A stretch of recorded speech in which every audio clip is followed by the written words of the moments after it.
વધતા ગુનાહિત પ્રવૃત્તિઓ પર અંકુશ મેળવવા માટે પોલીસ દ્વારા અલગ ઝોનમાં નાઇટ પેટ્રોલિંગ અને કોમ્બિંગ ઓપરેશન હાથ ધરાઈ રહ્યું છે। ઢિંડોલી પોલીસ દ્વારા ભેસ્તાના આવાસ વિસ્તારમાં રાત્રે ખાસ કોમ્બિંગ ઓપરેશન ચલાવાયું હતું। ભેસ્તાના આવાસમાં શંકાસ્પદ લોકો અને ગુનાહિત ઇતિહાસ ધરાવતા શખ્સોની ઘરોમાં પોલીસ દ્વારા સરપ્રાઇઝ ચેકિંગ હાથ ધરાયું, જેમાં ઝોન 2 ડીસીપી ઢિંડોલી પોલીસ ઇન્સ્પેક્ટર અને અધિકારીઓ પણ હાજર રહ્યા। સમગ્ર ઓપરેશન દરમિયાન 2 ડ્રોન કેમેરાની મદદ પણ લેવાઈ। શંકાસ્પદ હલચલ પર નજર રાખી શકાય તેની તમામ સરપ્રાઇઝ ચેકિંગ પણ હાથ ધરાયું। સીધા પોલીસ કર્મચારીઓ માટે પહોંચવું મુશ્કેલ હોય તેવી જગ્યાઓ પર તેમણે આ ડ્રોનની મદદથી નજર રાખી।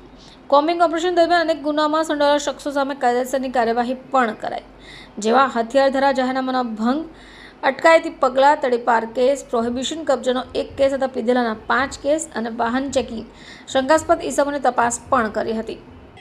આજરોજ ઢિંડોલી પોલીસ સ્ટેશન વિસ્તારમાં જે ભેસ્તાન આવાસ છે ત્યાં શરીર સંબંધી અને મિલકત સંબંધી ગુનાઓને અટકાવવા માટે અને આ પ્રકારના જે આરોપીઓ છે એને પણ ચેક કરવા માટે એક કોમ્બિંગનું આયોજન કરવામાં આવ્યું છે।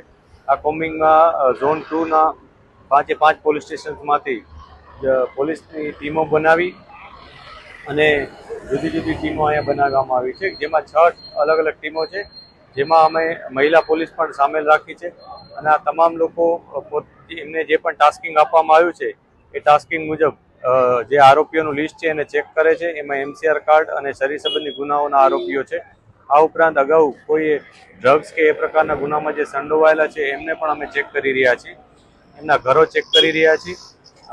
આ જે કોમ્બિંગની કામગીરી છે એમાં અમે વિશેષ પ્રકારે એક ડ્રોનનું પણ મદદ લીધી છે કે જેમાં 2 ડ્રોન દ્વારા અમે આખા વિસ્તારમાં કોમ્બિંગ કરી રહ્યા છીએ। આ ડ્રોન અમને એરિયલ સર્વેલન્સની દ્વારા મદદ કરે છે, જેથી કોઈએ છત ઉપર અથવા અન્ય કોઈ જગ્યાએ કે અવાવરૂ જગ્યાએ પોતાની કોઈ વસ્તુ છુપાવી હોય અથવા કોઈ ગેરકાયદેસર પ્રવૃત્તિ ચાલતી હોય એના ઉપર અમે નજર રાખી શકીએ અને તત્કાલ એના ઉપર કાર્યવાહી કરી શકીએ।